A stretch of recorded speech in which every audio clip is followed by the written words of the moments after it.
Good afternoon બાળકો, સ્વામી વિવેકાનંદ વિદ્યાલયમાં આપનું સ્વાગત છે. ધોરણ 4 વિષય હિન્દી. ચાલો આજે આપણે સ્વાધ્યાય પોથીમાં જોઈએ પાઠ કવિતા 5 ધમક ધમક આતા હાથી. કવિતા આપણે આગળ ભણી ગયા, તેની પ્રસ્તાવના જોઈ લઈએ. इस कविता से हमें हाथी का परिचय करवाया गया है. हाथी कैसे मौज मस्ती करता है, इस बात का वर्णन कविता में किया गया है. हाथी धमक धमक करता हुआ आता और जाता, जाता यानी कि चलता है. हाथी अपनी सूंड उठाता और गिराता है, वह अपनी सूंड हिलाता है. हाथी केले खाता है, पर यह किसी को नहीं बताता कि वह कितने केले खाता है. हाथी धमक धमक करता हुआ आता और जाता है, चलता है. જોયું ને બાળકો, આપણે આ કવિતા ગવડાવી હતી. ગયા વિડીયામાં આપણે આ કવિતા ગાઈ હતી, બરાબર ને? હવે તેના નીચે શબ્દાર્થ પણ આપેલા છે, જે ફરીવાર રિપીટ કરી જઈએ. ધમક એટલે કે જોશભેર, કેલા એટલે કેળું, પાણી એટલે જળ, પાણી, સૂંઢ એટલે સૂંઢ. તો આ શબ્દો જોયા. હવે અહીંયા આપણે સ્વાધ્યાય પોથીમાં તમારે મારી સાથે સ્વાધ્યાય પોથી પણ પૂરવાની છે. તો જોઈએ પ્રશ્ન 1. प्रश्नों के उत्तर के लिए उचित विकल्प चुनकर विकल्प का क्रम ચોરસ में लिखिए. અહીં આપણને 4 વિકલ્પો આપેલા છે, જેમાંથી સાચો વિકલ્પ આપણે ચોરસમાં લખવાનો છે. અ, બ, ક ને ડ, બરાબર ને? પહેલું છે હાથી પાણી में जाकर. અ केले खाता है, ब नहाता है, क धमक धमक जाता है, ड घमक घमक जाता है. तो અહીં हाथी पानी में जाकर क्या करता है? तो नहाता है, बराबर ना? तो અહીં આપણે ब લખીશું, નહાતા હે. તો ચોરસમાં લખો બધા બ. તેના પછી બીજું, हाथी बताता नहीं है कि अ उसने कितने फल खाए, ब उसने कितने केले खाए, क उसने कितनी घास खाई, ड उसने कितना पानी पिया. तो અહીં જવાબ આવશે બ, उसने कितने केले खाए. કારણ કે હાથી ફળ, ઘાસ કે પાણી નહીં પણ કેળા ખાય છે, બરાબર ને? તેના પછી છે ત્રીજું, हाथी कैसे आता और जाता है. તો પહેલું છે અ ઘુમ્મડ ઘુમ્મડ, બ ધીરે ધીરે, ક ઉમ્મડ ઉમ્મડ અને ડ ધમક ધમક. તો એમાં જવાબ આવશે ધમક ધમક. તો એમ આપણે લખીશું ચોરસમાં ડ. ચાલો આગળનો પ્રશ્ન જોઈએ. આગળનો પ્રશ્ન છે प्रश्न 2. पाठ काव्य के आधार पर रिक्त स्थानों की पूर्ति कीजिए. કૌંસમાં આપણને સાચા જવાબો આપેલા છે, જે આપણે શોધીને ખાલી જગ્યામાં પૂરવાના છે. પહેલી ખાલી જગ્યા, હાથી સબસે ખાલી જગ્યા પ્રાણી હૈ. ખાલી જગ્યામાં શું આવશે? બડા. હાથી સબસે બડા પ્રાણી હૈ. હાથી મોટું પ્રાણી છે, બરાબર ને? બધા પ્રાણીઓમાં સૌથી મોટું પ્રાણી હાથી કહેવાય છે. એટલે અહીં ખાલી જગ્યામાં આપણે લખીશું બડા. બીજી ખાલી જગ્યા, હાથી ખાલી જગ્યા ખાતા હે. હાથી શું ખાય છે? કેળા, બરાબર ને? તો અહીં આપણે લખીશું કેલે. ખાલી જગ્યામાં શું લખીશું? કેલે. ત્રીજી ખાલી જગ્યા, हाथी की सूंड खाली जगह होती है. हाथी की सूंड खाली जगह होती है. हाथी ની सूंड કેવી હોય છે? લાંબી, બરાબર ને? તો અહીં આપણે લખીશું लंबी। चौथी खाली जगह, हाथी की खाली जगह छोटी होती है। खाली जगह में आवशे पूछ। हाथीनी पूछड़ी नानी होय छे, बराबर ने। चलो पांचमू, हाथी खाली जगह में पानी भरकर नहाता है। हाथी खाली जगह में एटले के सूंड में, अहीं आपणे लखीशुं सूंड।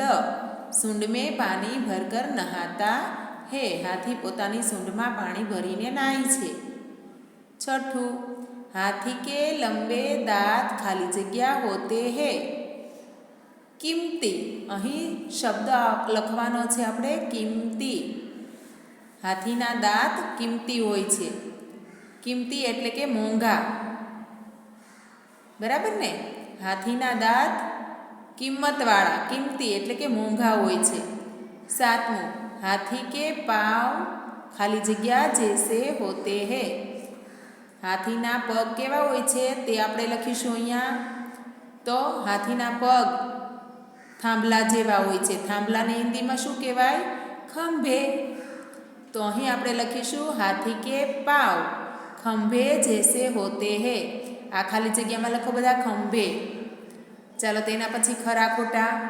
प्रश्न 3, सही विधान के सामने सही और गलत विधान के सामने गलत का चिन्ह कीजिए। अहीं आपणे जोईए पहेलू, हाथी अपनी सूंड उठाता और गिराता है। तेमां लखो बधा सही, एटले के खरानी निशानी करवानी छे। बीजू, हाथी की 2 पूंछ होती है। गलत, क्योंकि हाथी को एक ही पूंछ होती है। अहीं गलत का निशान कीजिए। त्रीजू, हाथी को केले अच्छे लगते हैं। हाथी को केले अच्छे लगते हैं, सही। चौथू, हाथी गिन गिन कर ही केले खाता है। हाथी गणी गणीने केळा खाय छे, खोटू। आ विधान खोटू आवशे, बराबर ने। अहीं गलत का चिन्ह कीजिए। पांचमू, हाथी को पानी से बहुत डर लगता है।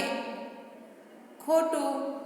अहीं गलत आवशे आ विधान, कारण के हाथी ने पाणी थी नावुं खूब गमे छे, तेने पाणीनी बीक लागती नथी। चलो खरा खोटा लखी दीधा। चलो आगळ हवे आपणने एक सरस मजानी वार्ता आपी छे, चित्र वार्ता। अहीं चित्रो आपेला छे आपणने स्वाध्याय पोथीमां, अने चित्र परथी आपणे वार्ता लेखन करीशुं। तो अहीं चित्रो आपेला छे। पहेला चित्रनी अंदर घणा बधा प्राणीओ छे। गाय, ससलुं, ऊंट, बराबर ने, सिंह, वाघ। पछी बीजा चित्रनी अंदर ससलुं अने सिंह, ससलुं सिंहने कंईक कहे छे एवुं चित्र आपेलुं छे। त्रीजुं चित्र छे तेनी अंदर ससलुं सिंहने क्यांक लई जाय छे, देखाय छे ने बाळको? ससलुं सिंहने क्यांक लई जाय छे। तेना पछीनुं चित्र छे सिंहने ते कूवा पासे लई जाय छे अने कूवामां कंईक जोवानुं कहे छे, बतावे छे, अने सिंह डोकाय छे कूवानी अंदर। चलो हवे वार्ताना शब्दो जोईए आपणे। चलो वार्ता तमारे तमारी स्वाध्याय पोथीमां लखवानी छे, અહીંથી જોઈને। तो આપણે वार्ता लखीशुं। चलो वार्ता लखवानी शुरू करो। एक जंगल में सिंह और दूसरे जानवर रहते थे। सिंह जंगल का राजा था। सिंह जंगल के सभी प्राणी को अपना शिकार न बना ले, इसलिए हर रोज एक प्राणी को सिंह के पास भेजते थे। અહીં આપણે એક ફકરો પૂરો થાય છે, પછી આપણે બીજો ફકરો પાડીશું। અહીં ફકરો એટલે કે થોડી જગ્યા છોડીને લખીશું। ચલો લીટીની અંદર બીજો ફકરો લખીએ। एक दिन की बात है, उस दिन सिंह के पास जाने की खरगोश की बारी थी। वह खरगोश बुद्धिमान था। खरगोश उस दिन जानबूझकर सिंह के पास देर से पहुंचा। सिंह को जोरों से भूख लगी थी। वह गरजने लगा और खरगोश को देखकर खरगोश को देर से आने का કારણ પૂછા। અહીં બીજો ફકરો આપણો પૂરો થયો। હવે આપણે લખીશું ત્રીજો ફકરો। ફકરો પાડવાનો છે તમારે, એટલે કે થોડી જગ્યા છોડીને લખીશું। ચાલો।